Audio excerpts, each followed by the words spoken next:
So big boss ఈరోజు game task పెట్టారు కెప్టెన్సీగా. So దీంట్లో గౌరవ్ అండ్ బర్నీ గారు ఇద్దరు అయితే ఒక టీమప్గా జాయిన్ అయ్యారు. సో వాళ్ళు ఆడిన గేమ్ ఏంటంటే బ్రిక్స్ని పుల్ చేస్తే ఒకటానికి ఒకటి టచ్ అయ్యి లాస్ట్కి బాల్ అనేది బాక్స్లో పడాలి. సో ఈ గేమ్లో ఏంటంటే రోప్స్ అనేటివి టైఅప్ అయి ఉంటాయి.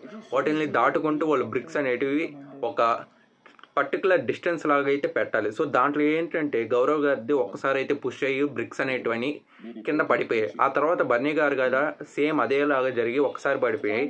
సో రెండోసారి పడిపోయేటప్పుడు అన్ని బ్రిక్స్ అనేటివి పడిపోయాయి. సో ఈ గ్యాప్లో ఏంటంటే సో మనకు నిఖిల్ గారు పవన్ గారు ఇద్దరు బ్రిక్స్ అనేటివి పెట్టేసి వాళ్ళు కరెక్ట్గా చేసేసి సో ఎట్ లాస్ట్ వాళ్ళైతే ఆ గేమ్ అనేది విన్ అయిపోయారు. సో ఇక్కడ కెప్టెన్సీ టాస్క్ పవర్లో సో గౌరవ్ ఓడిపోవడంతో గౌరవ్ గారు కెమెరా దగ్గరకు వచ్చి బర్నీ గారు ఓవర్ కాన్ఫిడెన్స్ వల్లే ఓడిపోయాము, బట్ ఫైనలీ ఏంటంటే నా కెప్టెన్సీ ఆయన వల్ల పోయింది, బట్ ఏమీ చేయలేం కదా అంటున్నారు. దీనిపై మీరేమనుకుంటున్నారు? ఎవరిది తప్పు? కామెంట్స్లో చెప్పండి.